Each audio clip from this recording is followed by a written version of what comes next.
Hi everybody, it's Candy with The Art of Planning, and our focus is always on planning that is pretty, on purpose, and powerful. And speaking of powerful, you guys know I like to set a timer over here, so I really watch our time and we know how we're doing on time. And the first thing that showed up whenever I turned my phone on, the screen came up and it shows this little sign for the wind. The wind is just awful outside, and I have no doubt that you will be able to hear it. So please just try to ignore it, because it is crazy out there. I got to do something fun. You'll see a new planner here from me that you've never seen. This is my Kate Spade, and I've had it for a little while. I have never planned in it.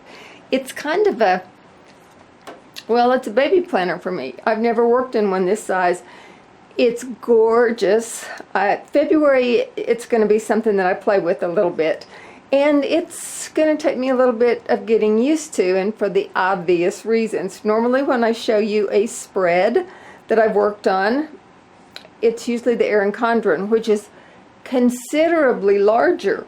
This is considerably smaller, but I have to tell you, I kind of like it. You guys know that I usually use my Erin Condren kind of as a bullet journal anyway. My go-to planner is my Franklin. So the other journal that I use is just more of a bullet journal, actually. And this, I think I might like. But when it comes to decorating it, there's not much decorating, I think, that can be done, because you have such a limited amount of space to work with, which is kind of a fun thing also. It just lets you kind of be creative and do some different things. However, that was hard for me to get used to also, because you do so much more in the Erin Condren. So it was kind of a challenge to just get to see what I could do that was fun, that was pretty, that added a little bit of spark, but did not, you know, didn't clutter it up too much, but still made it kind of fun and will be enjoyable to work with. This would be a great size, honestly, to just throw in and get to go with every day if, you know, if that was something that I decided that I wanted to do. So I used things sparingly on it, but I drew from a lot of different places.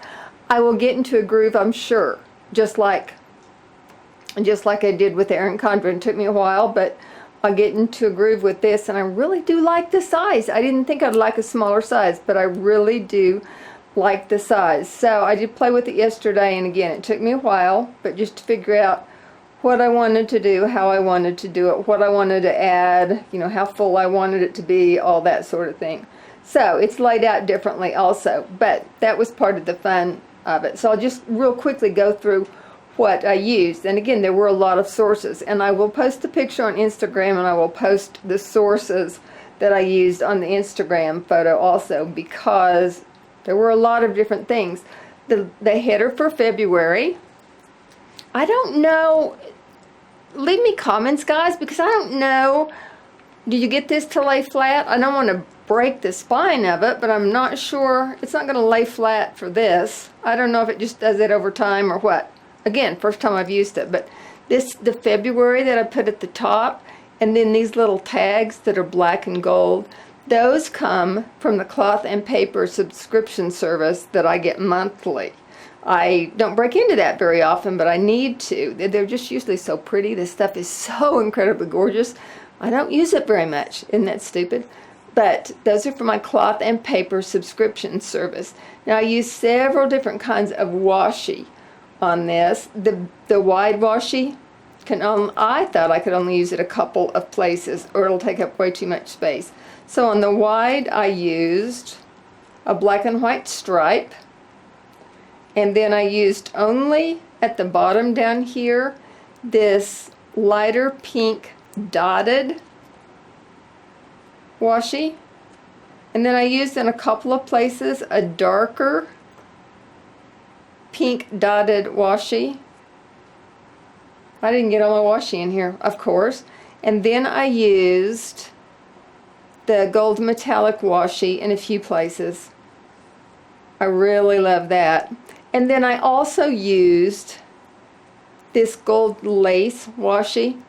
That is so neat. But it is actually like a paper washi. So you have to run a glue stick on the back of it and then glue it down. But that was no issue at all. I loved using that. And then I also have a black and white thin washi also. So I didn't make it in here with those two. But I loved using this paper washi. I bought that in a pack of 4, and I can't remember where I bought it from, or I would share that. Okay, and then the other stickers that I used on it were from a variety of places.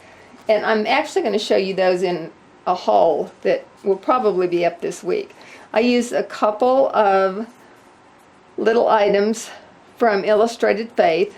I used this little bee up here, and then I used also, I guess I just used the bee from that. But flipping over also from Illustrated Faith from a different sticker set, I used the Trust in Him, and I used the Progress also. So I just wanted to put a couple of those on. Didn't take up much room. That was fun. Okay. Then I also used the lips. These are from A Heartfelt Life. So I used a couple of lips on there. I love me some gold lips. Those are fun. And then I also, this is from Stickabilities. I also used some gold hearts in a couple of places. So those are from Stickabilities. And also the arrows, those are from Stickabilities also. This is a sheet, and they've got black arrows and gold arrows on it both. Okay, and then I just brought this in to show you. This is from the Cloth and Paper subscription service. So that was what I did this week in my Kate Spade, and I've got to figure out how to do this. I'm going to be out of the studio on Friday, and I need to know how to mark that without making it really conspicuous. I don't want it to be a great big old ugly slash through the day type of thing, so I need to figure out how to mark that. So anyway, I'm playing with it. I like it. I think I'm going to have really good time with it. Going to have fun with it. It'll take me a little bit of time to get used to, as I had said. But if you have any suggestions on how to transition into this and work this, since I've been so used to doing other things, please leave them below. I would love all of your suggestions and all of your ideas. That would be wonderful. So be sure and give this video a thumbs up if you are so inclined. Be sure and subscribe if you would like to. That would be wonderful. And I will see you soon. Thanks. Bye.